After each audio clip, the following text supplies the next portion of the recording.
because they're chief cook and bottle washer. How many people are here chief cook and bottle washer in her company? One man show, person. Okay, so lots of you. Catherine, I know saw your hand up.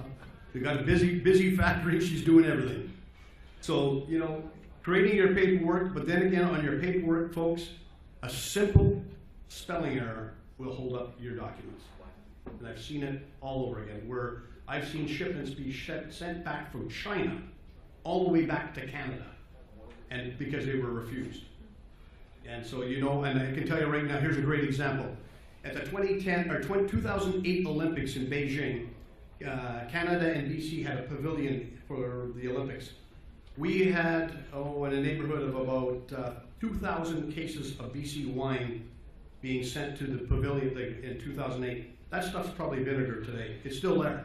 We couldn't get it out because we used a broker who wasn't experienced in exporting wine, and we had an importer who was the importer on record, wasn't experienced in wine. And so we probably used the cheapest. I can't say exactly because I wasn't involved in the logistics, but that's what happens. Even the government got its stuff seized and it's gone. So we never ever had any delivered of BC wine. We had to get other wines in market for our hospitality program in Beijing. So who's in your corner? Who's your banker? Who is insuring? You know, I'm an absolute fan of EDC. I love what they do. It's about minimizing your risk. Anywhere you can do to minimize your risk, because it is a risky world. You know, you can get companies that look solid, and at the end of the day, they're not. And things change so quickly. So what you had an order for a month ago, all of a sudden, you know, your container's on the water 2 months later, and that company's gone. And we can see many examples of that saying, they knew they were about to fold. Why were they buying stuff from me? Where EDC, insuring your receivables, I used to insure my clothing company all of my receivables. In fact, I insured all of it, and I also used a factoring company. So Disney was one of my largest accounts. I would factor my receivables. So I used a company called Accord Business Credit out of Toronto. I would sell them my receivable. They would give me 80% of my money in 24 hours. So I always had cash generated, but I also had the receivable guaranteed. I didn't have to guarantee Disney, but I did. But I could, when you give it, you pick it, you know, you give it all. And my bank loved it because I was always a cash flow business. 80% of my money in 24 hours. You know, you want to pay me in 60 days? Okay, it probably cost me, you know, what should have costed me 5% for that advance, probably cost me 6% if they drag their feet for 60 days. 90 days, probably 7%. But it was worth it because I was always cash flow positive, and it allowed me to keep going and keep on exporting and building my company. So making sure you're getting paid, interview your bankers. You know, I made no bones about interviewing bankers. My company started with CIBC, who gave me a line of credit, and then when I couldn't get any more line of credit out of them, Toronto Dominion came actually knocking on my door and came into my warehouse. I never seen a banker do a cold call. It was the manager of the bank in Lonsdale Avenue, Toronto Dominion, North Vancouver, came into my warehouse and said, listen, we'd like to help you. We know you're a growing company to do that. Well, okay, I outgrew Toronto Dominion, went to Bank of Nova Scotia, and that's where I ended. And it's because these guys were able to grow with me to understand. But what I did understand is in the banking industry, there's banks that are good in certain industry. Bank of Nova Scotia, where I banked, they worked very closely with the clothing industry. There's many banks out here that work very closely with the food industry. So are you in a food bank? That's a good one. Are you in a food bank? Are you going to the food bank? Well, if you're not, you should be. So, you know, if your banker is not familiar with your industry, then you need to move to a bank that knows your industry and supports them. You know, what do you do when you're with your FX? We know that we have Sean over here, and we have Kyle over here. Kyle, these guys are in the currency exchange business. You know, what are you doing about your currency exchange? How are you minimizing your risk on that and turning the way the Canadian dollar is fluctuating, I think 2 cents in the last couple of days. So what are you doing to manage those sort of risks and making sure you get paid? So, you know, on the export business, you know, like I said, we heard everybody here earlier talking about being scared. I mean, Allison's got a great program, and Kat, who works with Allison on Export Navigator, we got EDC, we got BDC, we got Adriana. I know that Fei Wu was just here from AAFC. She had to leave, but you've got some great people in the room to help you folks with your export. Don't be afraid. You have to export. You need to export. The markets are growing, so the demand for your product is out of the roof. I mean, here's what, last week, 2 weeks ago, I had a very large delegation in from Shaanxi province in China. Shaanxi province is where my wife is from. She's from, this is Xi'an, where the Terracotta Warriors are.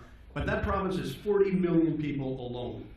And it is massive. So they were here with their governor, they were here with their mayor, and they were here with 6 businesses looking to meet with BC companies on our way to a trade show called the Supply Show in Las Vegas. And they are here looking for everything. And first thing I tell them is, you're not going to get container loads of anything. Very little. You're not going to get container loads of seafood. If you want wild salmon, you may get a half a container. So you got to be realistic. Do not be afraid to tell them that you can supply or not. But here's the other thing I want to leave you with that's very important. Do not be afraid of selling the best bloody food in the world. We have the cleanest water in the world, the cleanest soil. There is very few places. Here's an example of a company it's called Dairy Farm, but they go by called something else out of Singapore. The lady got up in front of the room about 6 years ago and she said, Canada, you've got the cleanest products in the world. You're the only country in the world that can water your flowers, take a drink from your garden hose, and go back to watering your flowers. We use drinking water on our plants, right? Yeah. We have the cleanest water, the cleanest air, the cleanest soil in the world. People should be paying a premium for our products. So don't be afraid to charge what you think. You're not going to duke it out with Vietnam or Malaysia or any of these other countries that, that have lead in their soil or pollutants or acid rain. We need to be proud of the products we have. And it's like our engineering industry. We should never be ashamed of the prices and the products we sell in engineering. I mean, our biggest competitor for engineering may be Germany, but Canadians are right there. We sell good products. We have great things about this. Is anybody here from Organica? I know they were supposed to be on the list. Somebody. So you guys had a presentation on one of your presentations that I read about Organica, and they praised CFIA, which was unusual.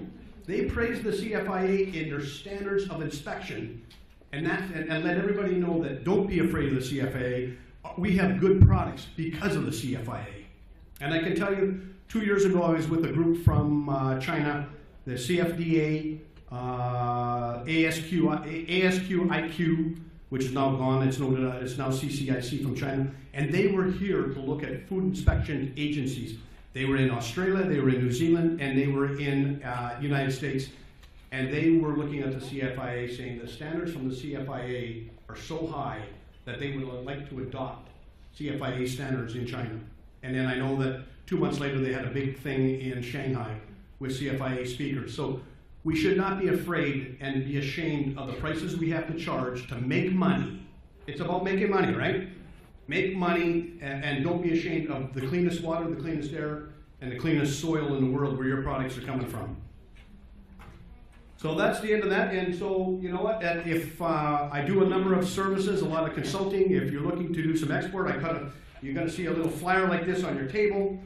I also I'm also involved in it heavily. I love Amazon. I think every BC company should be on Amazon and having their own Shopify site. That's export as well, because lots of those products are going to USA. I've got a great company I partnered with out of Gastown here that'll take they'll take you from concept like this to from a picture to #1 on Amazon with all the photography, all the models, all the copywriting, everything for $2,400 US from concept. People think, oh my God, it's going to cost tens of thousands of dollars. It could if you try to do it yourself, but if you want a company to do it for you, this company in Gastown has got major results that can do it. So if you want to know who that company is, grab my card, take my information, send me an email, and I'll connect you with that company. So thank you very much.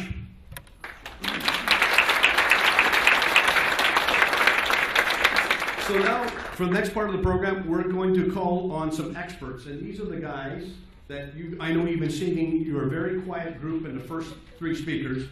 So these are, actually, before I go on, anybody got any questions for me? Okay, remain quiet. So the next my panelists that are going to be here, these are exporters and members of the association. These are the people that you're really going to want to ask some questions from. And so I want to call up Kirk, Sarah, and Jeff. Where are they? Come on up.